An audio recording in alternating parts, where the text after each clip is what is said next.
Here we are, live for yet another week. Bill was here a moment ago and dropped out when I was not looking. So I don't know if it was, surprise or planned. But I am here with Terry and with Jen, so we've got a show. That's the way we roll. Whatever happens, we go. So, well, let me see. Terry, you're the oldest resident now. How's your week been? What have you been up to? Oh, lots of stuff this week.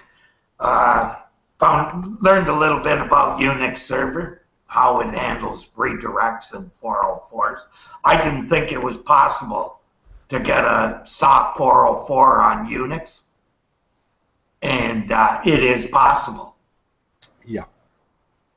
And it took me a while to figure out how to fix it, because the way you fix it on IIS is not the same way as you fix it on Unix. So That's right. Most people, it's the other way round. They're used to dealing with the Apache server, and IIS is the one that throws them. But yeah, I know you're an evil Microsoft fanboy. just worked with it for a long time. Yeah. And version 6 did not handle 404 properly. It sent 302 first and didn't, and then a 200 OK, right, on your error document. So it's the way it handled the error document. Of course, Microsoft said you had to actually specify. You have to specify the error separately to the page. Yeah, the fix was to embed the 404 right in the page, so that you could guarantee that the last status code was the 404.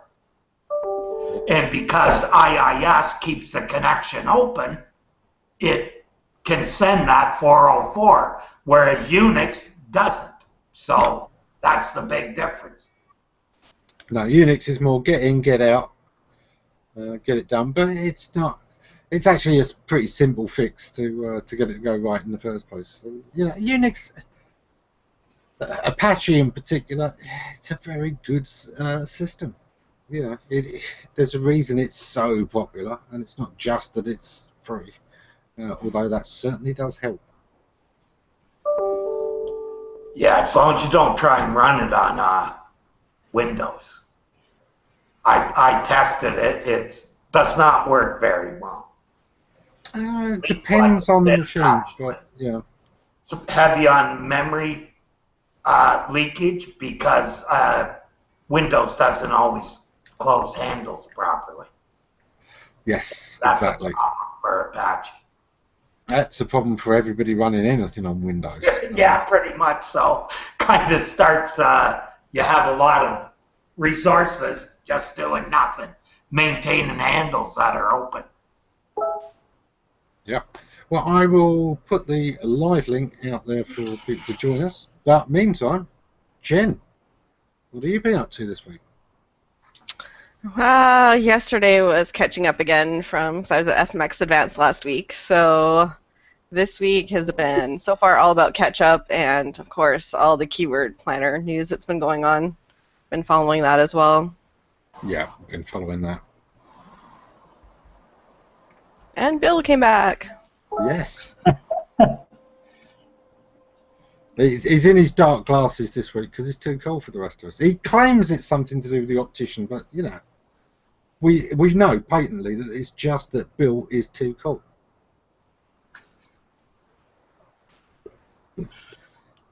Bill, I know you have been keeping up with the stuff, same as I was. But how's your week been? What have you been up to this week? Not too much. Planning to meet up. Busy doing a couple of audits for sites. Watching Google go crazy, getting rid of access to keywords. I'm not sure what the reason for that is, but was it a mistake? Well, so what happened is I was hearing a lot of people commenting that the keyword tracker, they couldn't access it anymore. And so the first initial thing was it was a bug, which is, whatever. But then when I went on the AdWords forum and started looking for people talking about it, there was some posts from Google basically confirming, yes, you need to have an active campaign to access this.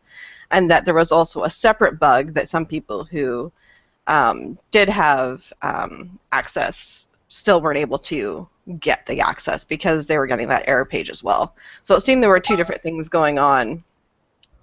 And so after I published my story and I published the comments from Google, suddenly those comments, there's multiple comments on the forum from the Google reps, they got edited to say that wasn't a requirement, but it was a bug.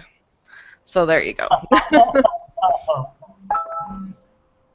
So it's almost they decided after the fact that maybe it wasn't the best thing to do, I guess. We've got an audience from all over today. We've got good evening from hot Milan, a wet and windy Sussex, morning from Sydney, of course, afternoon from Kansas City. Zara says snow. I don't know if that's where she is, whether it's a comment on my background or just she fancied shouting it out. Maybe it's a form of Tourette's that's new to me. But, yeah. We've got Anton, we've got Charlo, so we've got a few people about. We're a pretty international bunch. If you suffer from that, there's a calling for you as a meteorologist, maybe. Now that would be an interesting broadcast, wouldn't it? And now over for the weather. Zoo!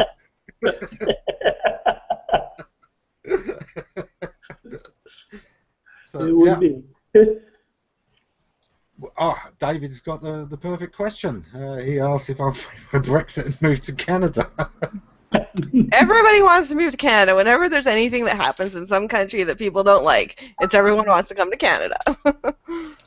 This is the like the perfect country or something. You've got pretty sane politicians. As systems go, Canada is one of the sanest. Yes, but we have Prime Minister Centerfold here. Yes. But look at who America's thinking of electing. Yeah. This is the thing that always surprises me, though. Yes, Canada has a pretty brilliant system. It makes a lot of sense to us in the UK. I can't imagine how the Americans think they'd ever fit in. I know. Especially the ones that say if Trump doesn't get in, they're coming to Canada. Those are the ones we definitely don't want.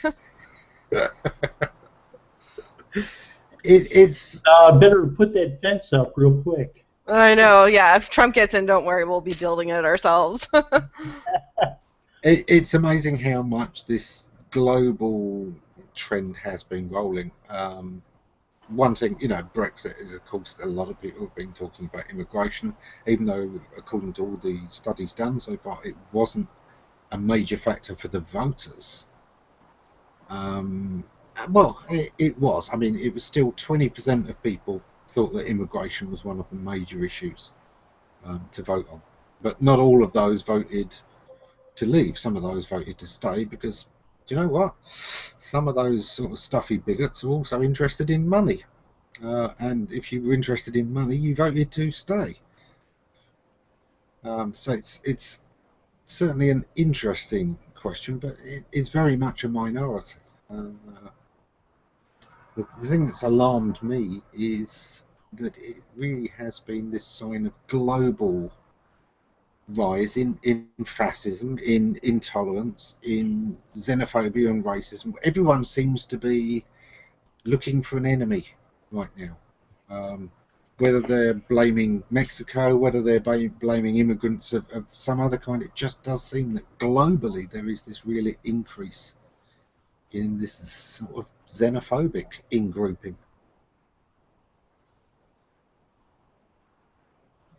I actually have heard a lot of people, I was one of the ones who did want to exit. A lot of the people I talked to, one of the reasons they wanted to exit was that they were seeing more and more of that kind of attitude in Europe, and kind of wanted to distance themselves from those elements in France and Germany, because the EU has an interesting democracy. It's not quite a democracy as the way that we're used to it. You know, you can't elect officials. There is no way the ordinary EU citizen can elect a parliament where the parliamentary balance changes. Instead, you elect a local representative. Each has a set number of representatives, which is based on its population and its GDP. But no matter what we vote, there will not be one more British voice in that parliament than before, or less. And you know, it's the same with the other countries.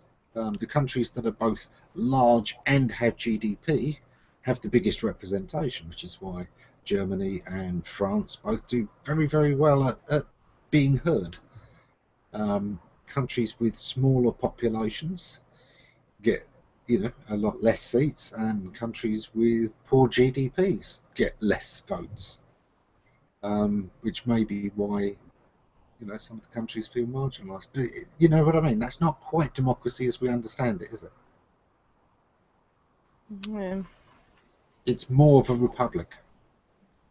Yeah, it was really interesting. So I was at the Moz party, and you know, we're in the States, but the big news, everyone was, because it was kind of like when the votes were coming, like the final of the votes were coming in, we were all, you know, watching to see which way the vote was going. And it was very interesting how many people there were super interested in what was happening with the vote. Yeah. Yeah. It's certainly been a very interesting week over here. Mm-hmm. And, you know, it has been tough. I'll have to give his side in a minute, but there's been a lot of backlash. It was a very dirty campaign. It's the dirtiest political campaign I have ever seen in British political history. The level of manipulation, the fact that neither side stuck to the facts, mostly because I don't think either side seemed to have any facts. Yeah. It really was, and that more than anything really did dictate my vote. And, you know, as I've said all week, don't base this on who the leaders of the one side or the other were, because we didn't appoint those leaders. Farage wasn't even one of the leaders of the Leave campaign. The media decided to give him lots of airtime. The newspapers, because he sells newspapers, presumably the TV, because he gets lots of people tweeting and making their channels look more important and putting their viewer figures up. If you're on the ITV side, that means that, you know, your ratings go up, you get more adverts. But he wasn't a leader of the Leave party. He wasn't representative of anybody I know that voted for Leave. And I said, you know, my vote was very much in spite of the spokesman for the campaign, rather than because of. It was much more the other campaign that indicated my vote. Oh no, to me, all of it seems to be about people are just tired of the status quo. And that's what Trump's all about. And, you know, the status quo's not working. Especially if you're middle class, you know, you don't have really the same opportunities that I had when I was like 20, for sure. It's tough. There's certainly been a lot of changes in recent years that I do not agree with. One of the things was our education system used to include university, you know, free education for all, including adults and those going to university. And they decided that was too expensive and that, you know, kids need to pay for it.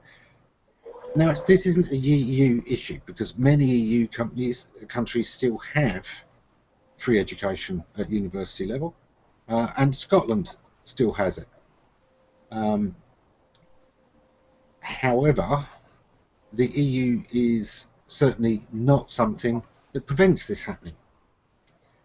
They're a bit of a straw man to the whole thing. I think for too long, anytime there is a tough political issue here,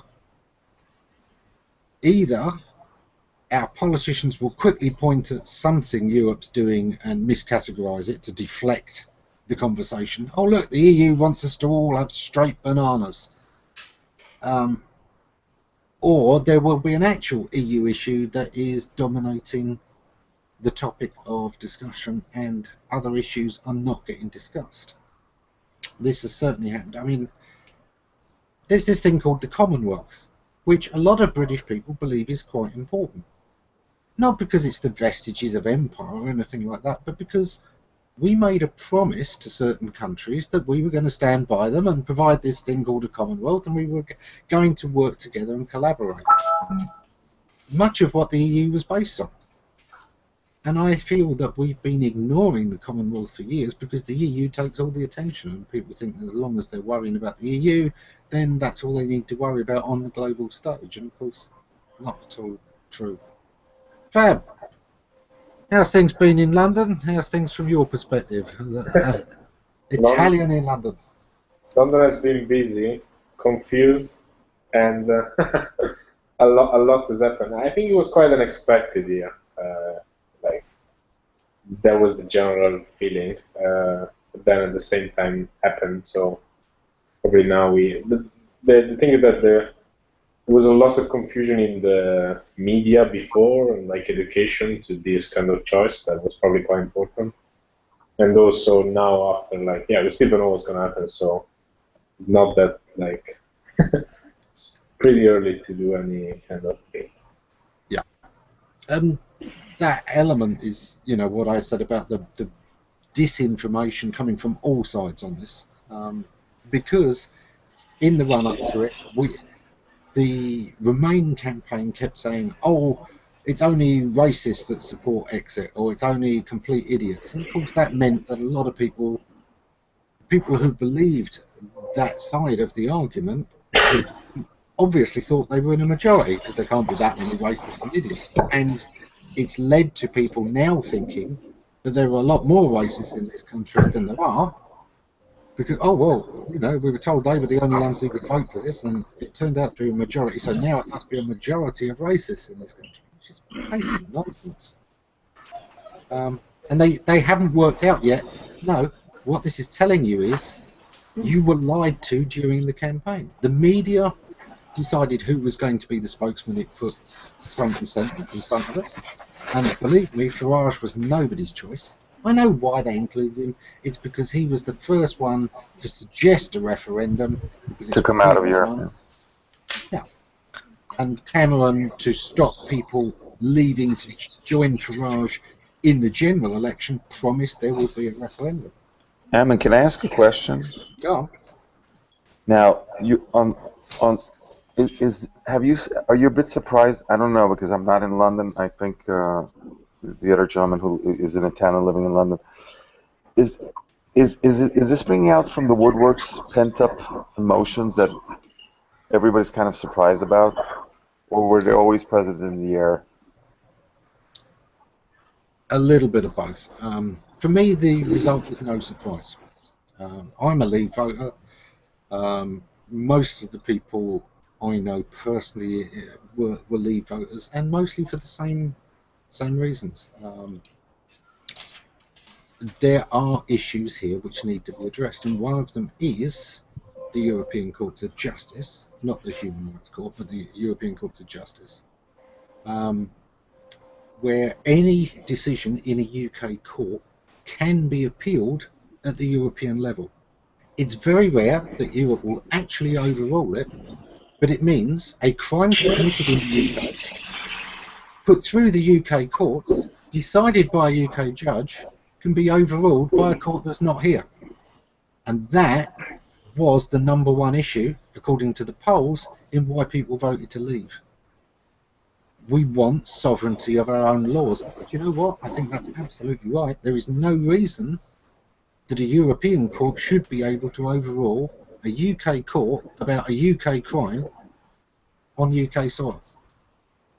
Correct. I totally agree with that. It's just a shame that instead of addressing that, which Remain could have done and presumably have won the vote, they just seem to worry about money. Now, I can't speak for everybody else, but I'm quite happy to be in a system where I pay tax so that the young get an education. I'd like it to be, as I say, for all generations, because I believe that our countries these days are, the wealth of countries today is their intellectual property. One of the reasons that America is still doing so well is that it owns so many patents. It owns so much software. Google is an American company. Apple is an American company. And it does this through its intellectual capital. Britain's got some very smart people. Google keep buying them. You know, DeepMind being a great example. And I just thought, of all the times to cut investment in education, this was entirely the wrong century to be doing that. And for me, that has been a big issue, and I don't see the Remain camp doing anything to fix that, and I don't see our politicians being held accountable to do so until we get rid of the EU red herring that they can always hide behind. They keep, you know, deflecting these arguments by arguing about Europe instead. And it's time that our politicians here in the UK didn't have anyone else to blame but themselves, so that we can hold them accountable and get our system straight. Because it really is, dear EU, it's not you, it's us. We need to fix ourselves before we're fit to be in a relationship with Europe. We don't know who we are anymore, and that has to change. Your opinion on Prime Minister potential candidates in the next coming 3 months, 4 months? Sadly, it's going to be Boris. There could be somebody else steps up. But actually, his summation speech at the end of the last debate was very good. It was awful, but it was very good. It was all the right things said. It was a rousing speech. It was certainly the best example of speaking of anybody in that debate. He is by far the most accomplished. He got to be mayor. People didn't think that that was going to happen. He has been positioning to make this move for about a decade now. So, yeah, it's his time, and I don't see anyone qualified to set him back unless there is a protest vote, a backlash about the economic situation. If that happens, that may be the only thing to do. Gotcha. Fab, anything there that you disagree with or agree with? Or? Yeah, I think that, like, from my point of view, like, I didn't have the right to vote, and I also think was also right to do so. Like, at least in my, I appreciate the fact that, like, I was very welcome here when I first arrived. I'm still welcome here, and I, like, as kind of expat sort of, like, you know, I like to people that are from this country from the very early day to decide what to do, and so I fully respect the kind of choice that people did. To a degree, we're probably going to have the same conversation in Italy, and even within Italy, we had conversation on, like, whether separating north from south and all this kind of stuff. So these are kind of thematics that are not really new. Yeah. So from my point of view, in the short term, like, probably not much will change. But I guess it's more kind of, at this point in time, I haven't got much comment yet, aside from, like, the fact that, you know, this is creating uncertainty for the future, which obviously will impact people that need to, like, move probably at this point in time, rather than people that are already living here, and that's the only difference. But yeah, it's going to depend on what happens in negotiations to exit. I do not think Britain is going to want to change very much. It's going to look a little bit at immigration, but it's going to try and base it on what we perceive of the Australian system, i.e., if you've got a profession and a job, if you meet certain criteria, then you've got enough points, and then you come. if you are a genuine refugee, there's a way in. But if you are unskilled and just, you're not bringing anything new to the economy except that you're willing to work for less than the locals, probably you shouldn't be coming in, is their view, and that can be right at times. A race to the bottom in marketing, we always say, is a very bad tactic. I think it's exactly the same in labour. I do think that it can be very tough for local people to compete when you've got 6 Poles sharing one flat, because they're only here for a couple of years. They're saving up, they're putting that money back home, and using it to kickstart a business over there. They are only here for the short term. There are others that are here for a long term, but I know in the building game it's very common for house sharing and flat sharing, and believe me, they cramp a lot of people into very small space because it's all about sending that money home to build a new future, which I think is a wonderful thing. But on the bigger scale, that does things to the economy, and it makes companies greedy for people to work at very low wages. I have a question for Fabrizio, and also Eamon can join in also on this one. There's a lot of, I'm reading La Repubblica and Corriere the last couple of days here in Milan, and there's a lot of talk about major corporations seriously thinking of moving their operations out of London. I find this to be a little exaggerated, in my opinion, but are you sensing any of this happening in London at this point?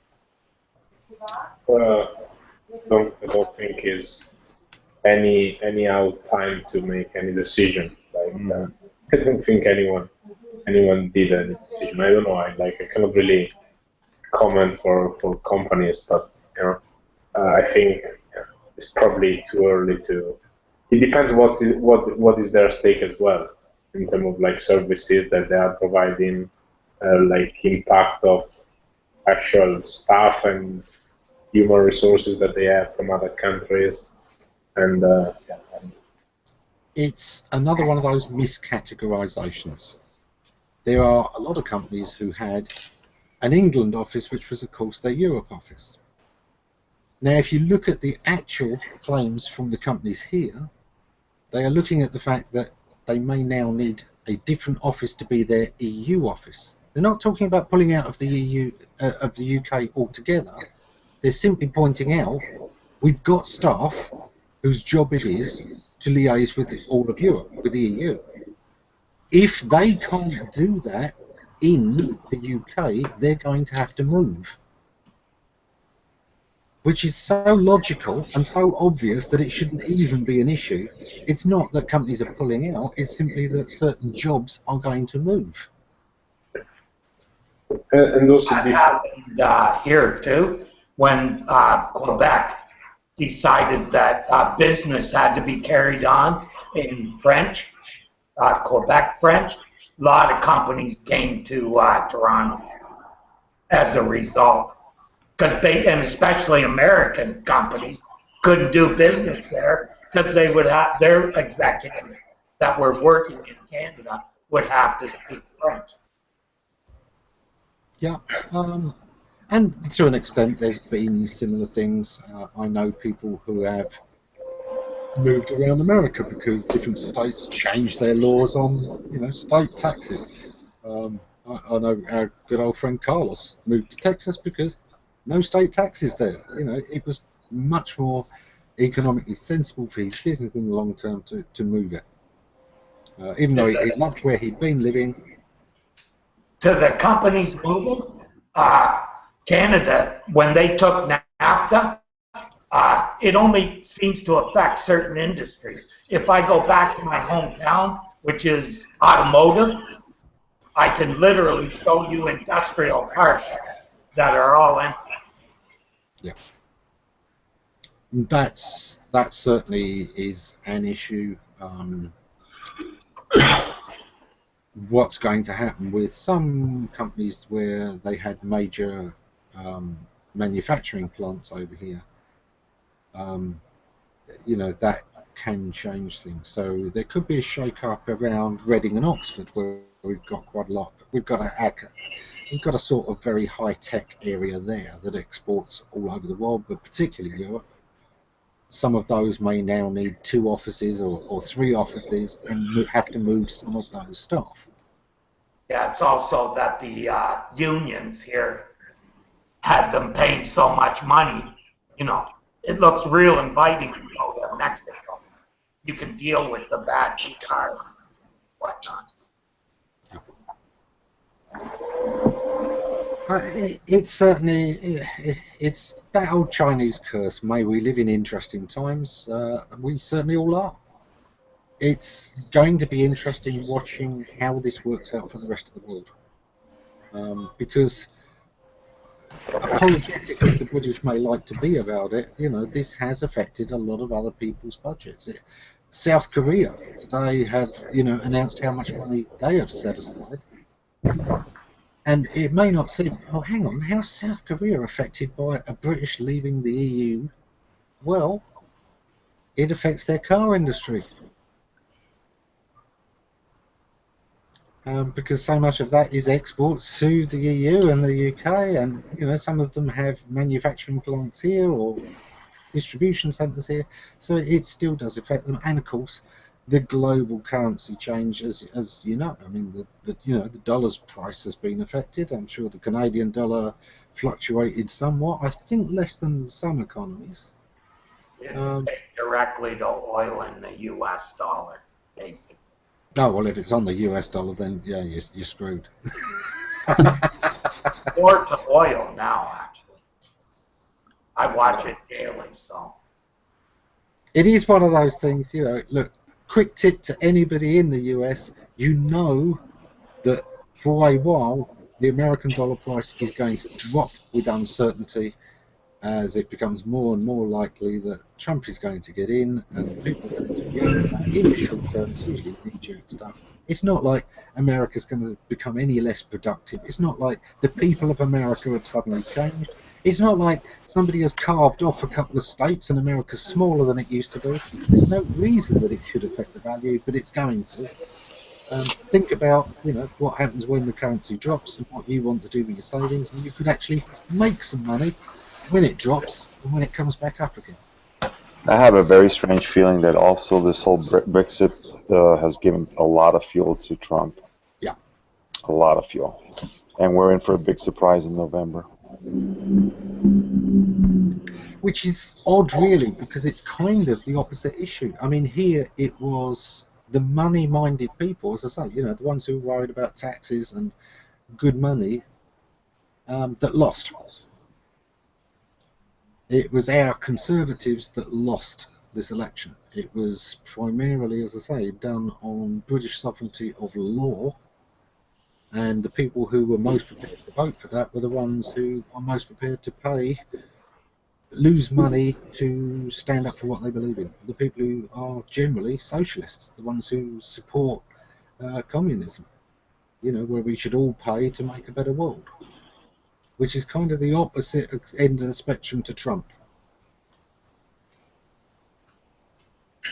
I guess it's also the fact that people from like outside have kind of, even US, it feels like it's a pre-match of what it could happen. Also because it's probably well, that happened before as well, but like media is becoming more and more important, and even companies, they do market and they do like not actively take side, but they use these events to run campaigns in like a very heavy way because of the media attention, and then like probably this was kind of a smaller version of flavor of what could be later on in the US if like more company jump on board when it comes to advertising. It's not just because I've seen many, well, obviously depending on which sector you're playing in, but like when you haven't got anything to say, there's a good thing to add to your marketing plan, and and like you never know whether it's good or not, like, but many people think about it. It's an interesting one. I mean, Bill and I, going back to the old creator site forums, the very first ever creator site example of the year that we pulled up a woman who went by the name of Kesa, had a chess centre or something. And one of the things that she did right was look to news events that were coming up and think about how to position around them. And of course, the big news event at that time was human versus machine in a chess challenge. And, you know, it was the first time that a machine won. Now, you know, she'd put up detailed information, detailed backgrounds, and thought about all the possible ways that it could go and prepared some content in advance, and it worked really well. She ended up getting coverage in, was it the New York Times, Bill, or was it the Washington Post? It was somebody big. It was the New York Times. Yeah. What she'd written there. Yeah. Which was, you know, superb. That is the kind of newsjacking, as they're calling it these days, that you need to be doing. Thinking about things that will appeal to your customers, things that your customers are going to be fascinated by and searching for news on, and pre-positioning yourself so that when people are doing that, they're finding you. That's smart. Just trying to jump on things that are popular without thinking about, is this specific to my market, my customers, my buyers? That's bad. That's where you're not doing it right. At the same time, like if we go back 1 second to SEO, like Google has been shaping quite a lot to react to this event, like any terror attack or hurricane or like any kind of crisis. Therefore, like SERP is changing quite a lot during these times. What would generally drive traffic to your site because you're ranking on top? It might not because of the news box taking place at that point in time. So it's not a bad idea, but obviously I think that generalizing and jumping on what doesn't really matter, like, you know, I'd be happy to read from someone who's a specialist of that subject in the news box and trying to do marketing to a degree, but not from a random company that just realized that there's a lot of buzz on that subject. It's out there if you search. There are some people who've been doing newsjacking for a while and gotten very good at it, and if you search for it, you will find it. Certainly our old friend Lyndon Ancliffe has been talking a little bit on this subject recently. Other people have been talking more about how to use snippets generally, you know, how to make much more use of those, knowing the fact that Google's trying to find snippets, and the small changes you can make to make yourself more likely to be the snippet to be chosen, because you're the one with more of the information they're looking for that's structured in a way Google can use it. Because after all, Google don't actually have to create their own content. That's our job. Making your content more useful to them increases the chances that you will be picked. I know you've been looking at this quite a lot, Bill, yourself. Yeah, it makes sense. Google's been answering what they call direct answers since 2005. Nobody talks about it going back that far, but it is something that does go back that far. And depending on how you format answers, you may be the one to show up for answers for a lot of questions.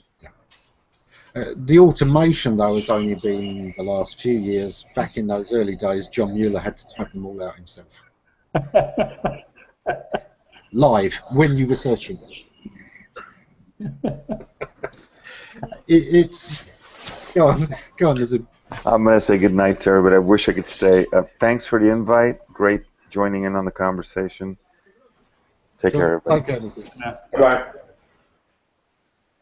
Certainly these things of you know, how Google puts together its stuff, you've got to look at it. You've certainly got to be considering it, because SEO is about how people use the engines and how your business uses the fact that people use the engines. So, you know, this is still firmly within that ballpark. Just because it isn't purely about whether you rank number 1 or number 3 doesn't mean it's not SEO, and certainly doesn't mean it's not SEO.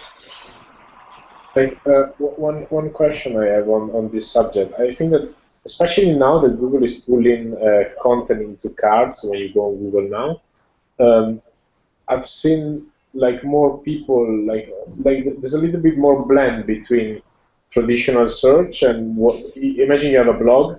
The same blog could be optimized for news and run with AMP and all the stuff, but at the same time function as a blog within the traditional bit of the algorithm. Like, I don't know, I have for example, I get few of the SEO blog and news website that I follow coming into my news in the same way, into my Google Now page in the same way Telegraph and another newspaper could come. Yeah. Well, those parts, of course, are very similar. You know, blogging is a journal, and news is journalism. The two are related, so those do work together. What's much trickier is trying to hit both the kind of in-depth article knowledge boxes and the news stuff, because those are slightly different. They're different in intent. Certainly, I believe some of the signals that Google's looking for are a lot different. You know, one of them is much more about what's right, and the other's more about what's right now. If that makes sense.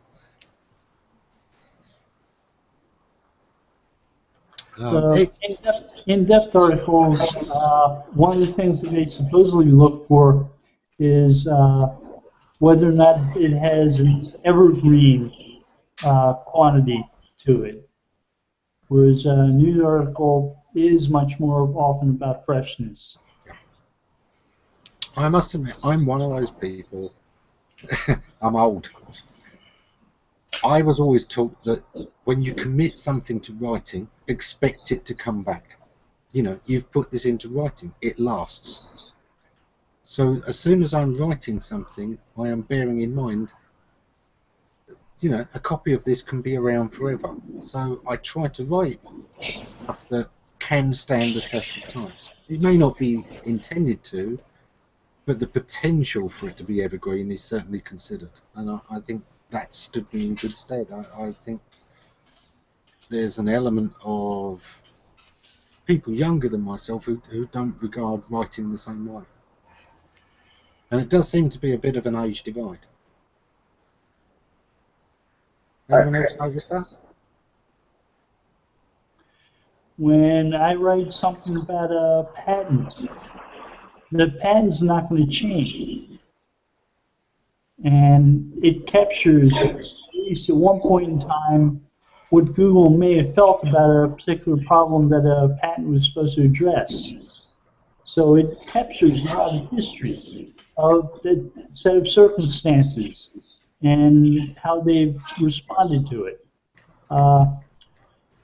So something I've written 3, 4, 5 years ago may not have dated that much, especially if the problem is still one that exists now. Yeah. And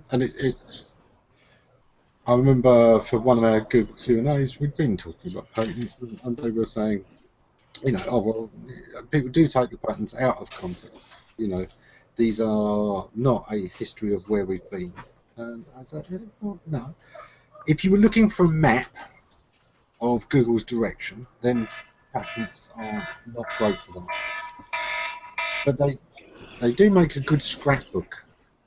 You know, okay, the journey may have been from A to B, and the patents are a bit like when people actually drive from A to B and it's a long way, and you know, they take a big detour to go and see this museum, and they take another detour because they wanted to go to that 10-foot donut, and they take another one because, you know, there's a lot of stopovers that aren't necessary to the journey, not necessarily the things you'd want to map. They're not instructions for getting there, but they are places that were of interest to them along the route, and I think that is still valuable insight. It's a bit like, you know, if you follow somebody's journey from A to B, yeah, some of those selfies and things are not actually instructions to help you get there. They're not necessary. Some of them may even lead you off the optimal path, but they're still what actually happened. They're still actually documenting somebody's journey, and that much is definitely interesting. When you're talking about the freshness dates, there's I do a lot about featured snippets, and one of the things I asked Gary from Google a couple weeks ago when I was in Adelaide was specifically about freshness and featured snippets. And he said specifically that Google doesn't favor more recent content when it comes to featured snippets, which that goes against what a lot of people have said. And he had an example of where search that he did where the example was from years and years and years ago. I forget the exact date it was, but so Google's not always favoring that fresh content. Exactly. There are queries that demand freshness, and there are queries that don't. But of course, a lot of the ones that people are interested in are the kind of queries that do demand freshness, and that does seem to translate to the snippets as well. It seems to go all the way through. If I have a question involving the Magna Carta or the Declaration of Independence, I don't think I want a fresh snippet. Yeah. The example that Gary used was about Backrub. He was doing a search about the, Google was formerly called Backrub, so that's why the result was so old. But also when you think about search queries evolve as well, like when we're looking more current event type searches, and those tend to have more of the featured snippets that are, from the last month or so, obviously. Well, it follows the document inception date concept related to Google, where they might take search results that are relevant to a particular query and look at how old those are and get a sense of how mature the set of search results are to see whether or not a new, fresh result or an older result are the ones that are favored for that query. So you can get an idea of which people might prefer from seeing what's actually being returned for a query and how old it is or how new it is. So if you search for something dealing with Windows 95, most of the results are going to be from a decade ago.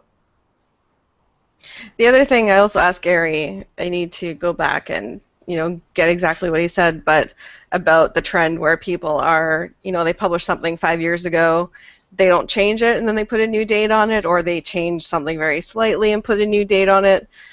Because there's so many different ways people handle that. They either have the original date and then last updated on whatever date, but so many people are trying to fake that it's a brand new article when it's really not. Or removing dates altogether drives me crazy. There was one patent that dealt with the in-depth articles.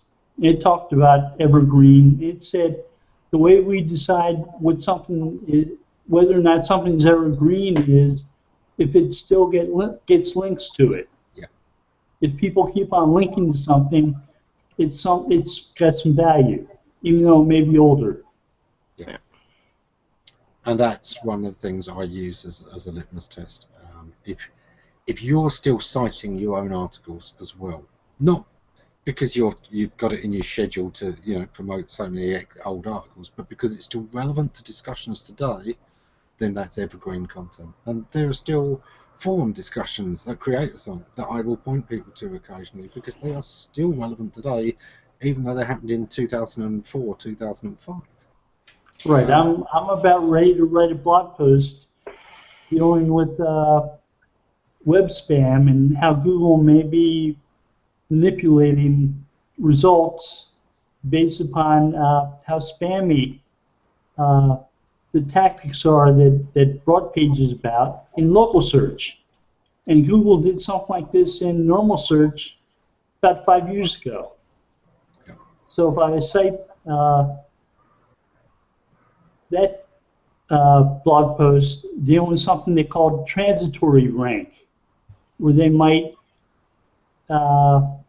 not provide results immediately to changes on a website, to let the people who made those changes think that what they did had no effect.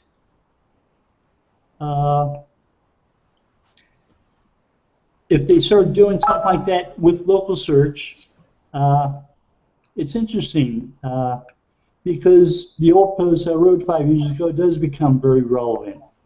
So it's kind of like a sandbox bill. You know, they've got a delay on to change. Yeah, you're going to be getting tons of emails about the sandbox again if that's true, John. How are you? Hi. Hey, Jack. Bill Viper Chill wrote an article maybe 2 years ago about changing the date and changing the rank. Yeah. I was thinking of that's Glenn Alsop for those who. Yeah, that's who it is. I know more by the handle. Michael Gray removed dates completely from his blog. Yeah. Because he thought that would help them be seen as evergreen. It made me go somewhere else because I had no idea how old they were.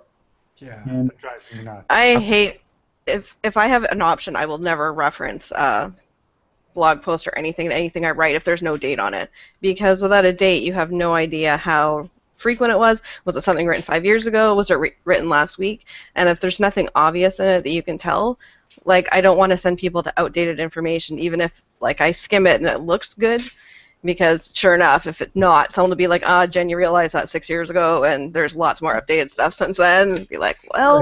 Right.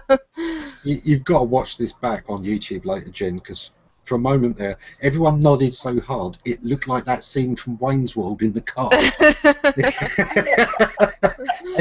Well, there's other things too. I recently migrated a WordPress blog. It changed all the dates on the articles. It's certainly interesting. There are articles that I publish where there is no date because the date is relevant.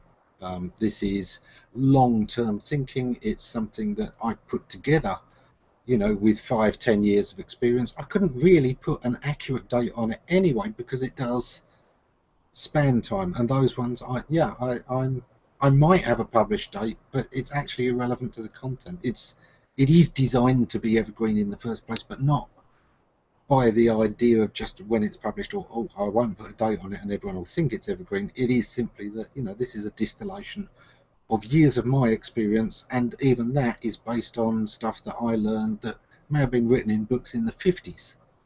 It also depends on the content too, right? Like if you're writing an article on the history of Google, well, the date is not as relevant, but if you're writing an article on the best ways to get links, well, you know, some of the stuff we used for links 5 years ago was perfectly fine that now is super spammy. So stuff like that, it totally matters, and just that missing date drives me crazy. Yes. I guess it's mainly probably because in our industry we are quite fussy about having the exact time because things move so fast. But then there are other verticals when that is not such a, like, things don't move as fast in other verticals. So what you're saying is generally not changing for a good amount of years. So that's where people, but on average, it's probably you have to judge by the fact that people are interested in knowing the time when you add that information or not. There are some topics where people like knowing when that was published is a key element of defining whether it's useful, and another thing that we that I tried is to expose the same audience again on social and see if there are some blog posts that maybe are like 3 or 5 years old and they still get comments. That means that people, there's still a reason to comment on that, and if you expose that content to the same people, it is a good evaluation of defining. Yeah, Google doesn't do the job generally, but like as internal best practice to know if that is still the case, or maybe it's the case of rewriting it or just either kill it. You should be able to do that, because if you're not making content that's meant to be shown, then it has a purpose in the marketing. So, you know. I turn blog posts off to my blog when the blog post gets to be older than 6 months, because I was getting too many people writing comments like "great post" and nothing more. Oh well, by comments is like active and useful, like engagement. Like there's always someone ready to spam into comments, but like like people, but you see that they're picking up the conversation in a healthy way. That's what. But that takes time because you need people to manage that conversation. As someone who often subscribes to Bill's comments, I can attest to the fact that some of the comments he gets are not particularly useful. And I had to turn comments off on the last blog that I ran as a blog because it really was the number of worthy comments, the number of comments that didn't feel like somebody wasn't, commenting just to have their link there was very small. 1%, 2%, and even those, I think I lost one good comment on the entire blog and all its posts by turning off comments and removing the old comments.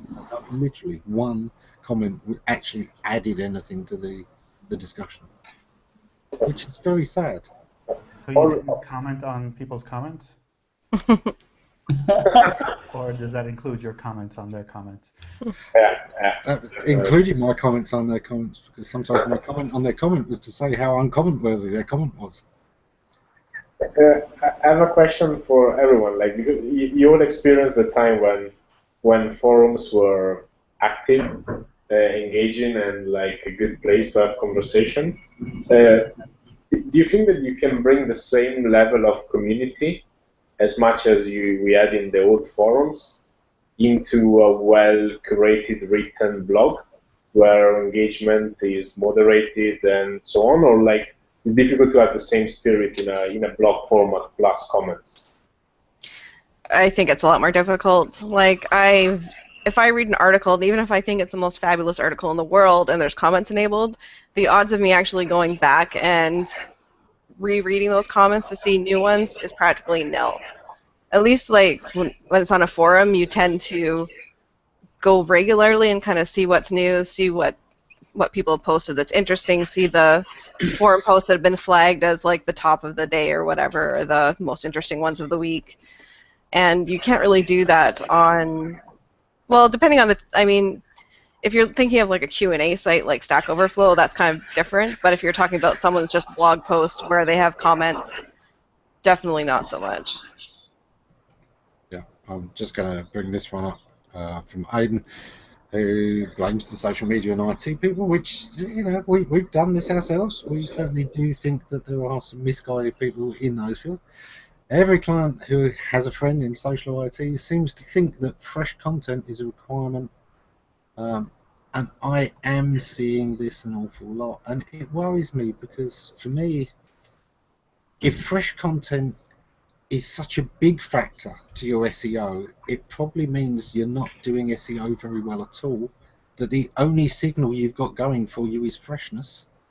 Well, you have to think that freshness is important in a certain way because that's what's going to make it obvious to someone if your blog is, hasn't been updated in 5 years or if it was updated yesterday. So in that regard, I think it's important. It'll show that it's not just a dormant, dead site, right? Important, but it shouldn't be central. It's one of those things. I have worked with some very big e-commerce companies, and some of those, despite having hundreds of thousands of good, relevant pages, all of which get traffic, 80% of their traffic can be on brand search terms, which is coming to their homepage. Why? Because these are repeat customers who aren't finding them by accident, they're coming to them. And if that's not happening for a brand, that's a big worry. If you're not seeing brand searches, you're probably not being very effective at building a relationship with the people who have visited your site previously. Yeah.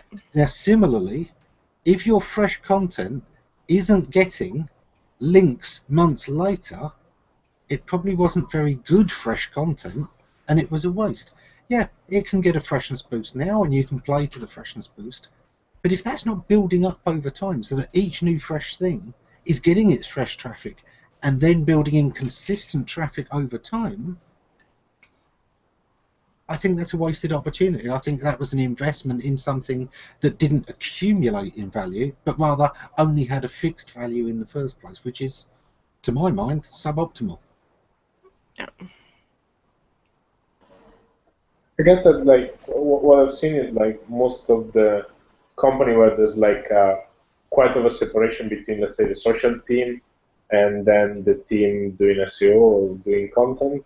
That's when like the guy on social just made a lot of fresh content to spin on Facebook, and then they don't care what's going to happen after, as long as that campaign on Facebook is going to be engaging.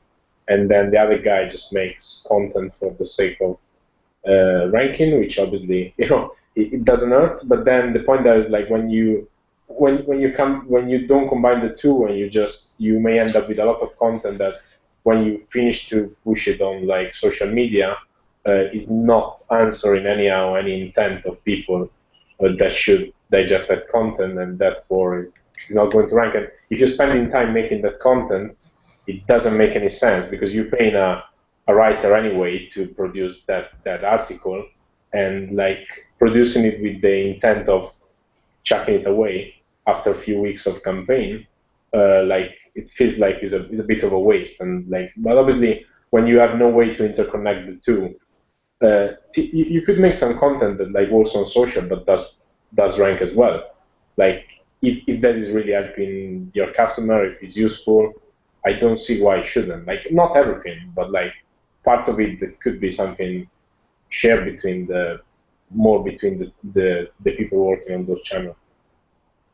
You've only got so much time. You know, time is one of those resources that, yeah, you can hire more people and therefore get more time, but you know, there is a fixed cost to time, and where you invest it is something you need to be thinking about carefully. And I think things that accumulate in value, that keep increasing in value over time, are always a smart investment. Now, that doesn't always mean, of course, that it's easy. You know, Bill and I, we both talked to, I know everyone else on this panel, you know, the really good blog posts, the ones that are designed to accumulate in value, take longer to write.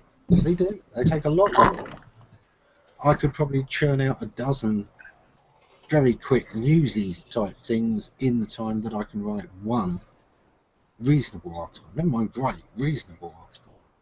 So I can understand people doing that, but I think if you're only investing in the short term, that's a mistake. And I think if you're only investing in the long term, that can sometimes be a mistake too. I think you do need to have a bit of a mix. People are complex. So what kind of evergreen content would you put up on Snapchat? Like, I wouldn't. I was not going to that extreme. I think like my point was just finding a way in between something that you chuck away after a week and something that like is a full 50 pages guide that, you know, should rank forever. Like that's the, but because some people, they tend to go to either one extreme or the other. Like when they see one working, they keep iterating and repeating on that, but then they forget of the other bit, which is there. That's probably the scary thing. The serious answer to that, of course, is that you should have evergreen content that relates to most things in your market anyway, that underlies a lot of the temporal stuff. So what you'd be doing is you'd be talking perhaps on Snapchat about things of the moment and referencing your evergreen content as well, so that you are tying into both. And that means that you've got to have both content, which is kind of what I was getting at, where you've got to have this mix of the two. Because if you can't tie it into the long term, you probably can't tie the customer who's only interested in this current bit of news into a long-term relationship with you either.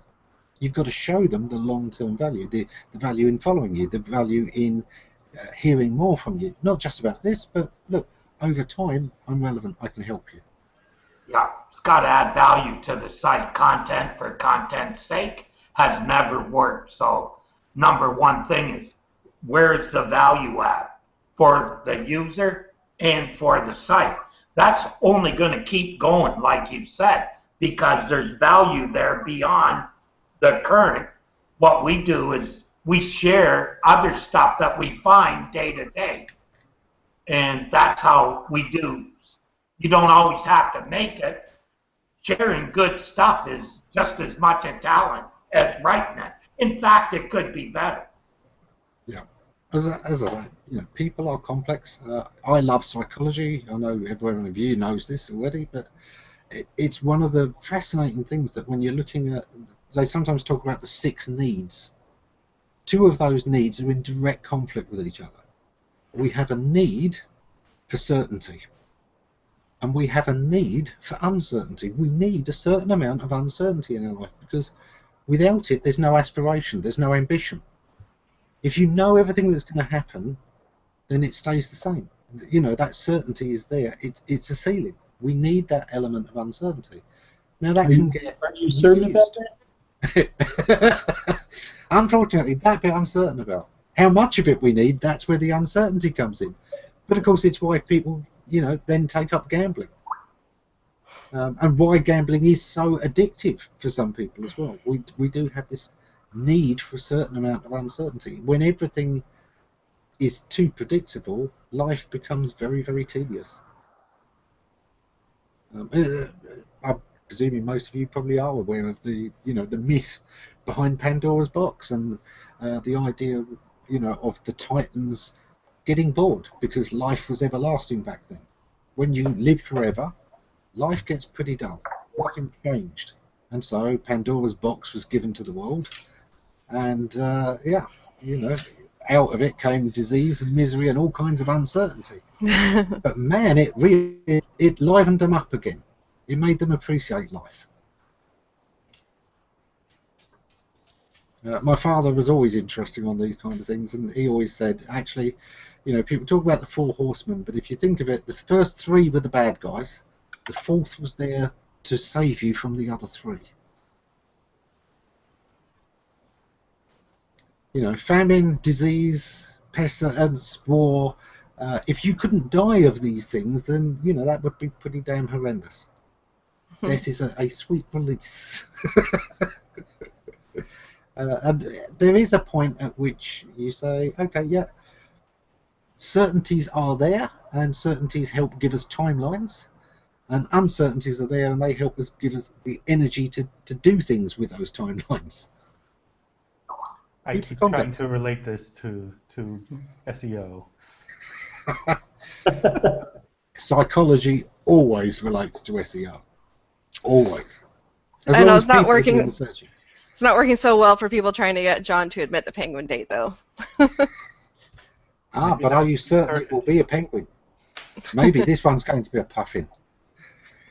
Or a wombat.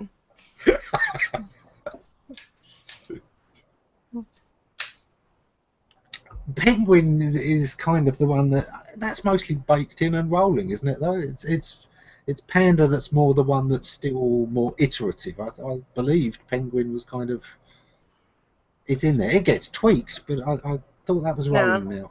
No, that's Panda. Is it? It's Panda that's rolling. There you go. You need to even I get these ones. They do it to both. You know. I don't think Penguin will ever run again, personally. Well, you know, my understanding of Panda has always been that it's a system of rules that are continually imposed. It's baked in, has been for a long time. Well, yeah, my understanding was that the things Google was looking for were ongoing, but the changes to those came in waves. Okay, here's what we're going to teach the algorithm to look for, and it will keep looking for these. Yeah, so with Panda they were doing like periodic updates, like every few months, every 6 months, every whatever, and then last year they changed it to more of a rolling update. So that's why you don't hear people talking a lot about Panda dates anymore, because we can't really tell when the Panda date is, because it's like this long, drawn-out, slow cycle that lasts for months. Penguin hasn't updated for quite a while. But when Penguin does launch, it'll be a rolling, like a real-time thing, so we won't have to do this wait anymore for Penguin once it finally comes. So what you're thinking then is that Google collects all these links and doesn't analyze any of them. That's what that assumes, right? You know, I think updating the link graph. I find that hard to believe. There were a lot of people who seem to think that, you know, Penguin, Google goes round, it checks all the pages, and if you're clean on the day it checks, then you're fine. And of course, you know, that part of Panda, no, you know, that it was ongoing.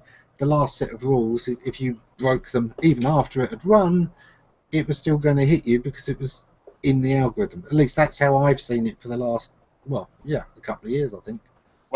When people say this phantom runs, I go and look at all the Panda sites that I've fixed. And guess what I see? I see they either did better again or they started doing the stupid stuff again and they're back in the, and then it's all about each site has a quality score. And when, all these things, they don't have to run these things. All they do is change the quality score. Bang. That's why, Panda, they say is at page level or site level. Well, it's both. Because what it does at the page level affects the quality score on the whole website. At least that's what I found when I've looked at it. It certainly can. I think that most penalties can affect the whole site, not just the... Because there's different ways of these things. If you've got a link one, and links on that page get discounted, that includes your internal links. If you get enough pages where your internal links are discounted, then that would have a certain knock-on effect. I don't think it would ever discount your internal links unless you're blocking those links for some reason.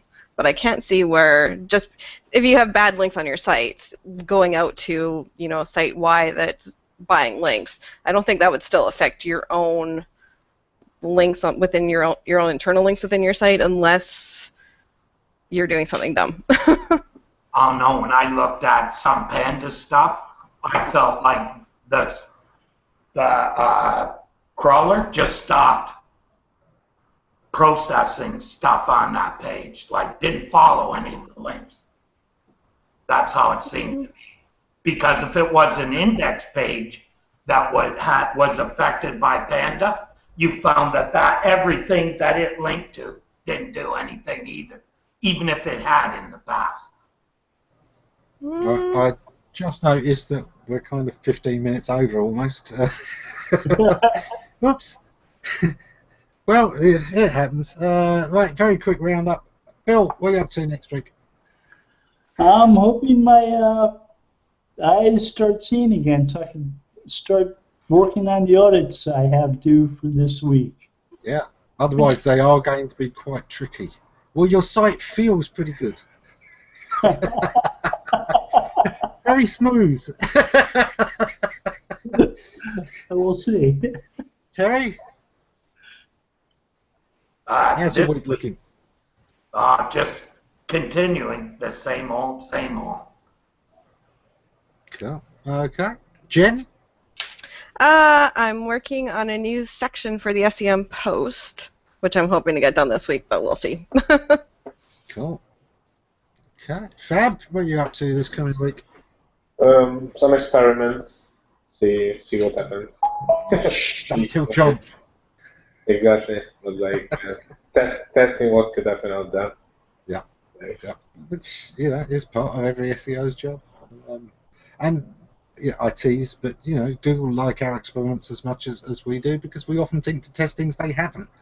And they're always fascinated by the results. The only mistake I see people making is thinking that Google won't be aware of their experiments, especially when they start tweeting about them. Well, there you go. John, what's your week ahead looking like? I'm going to be looking into web spam on expired domains and seeing what Fab has been up to. And maybe write more algorithm. That should make a few people nervous. Kristin? Genuine experiments.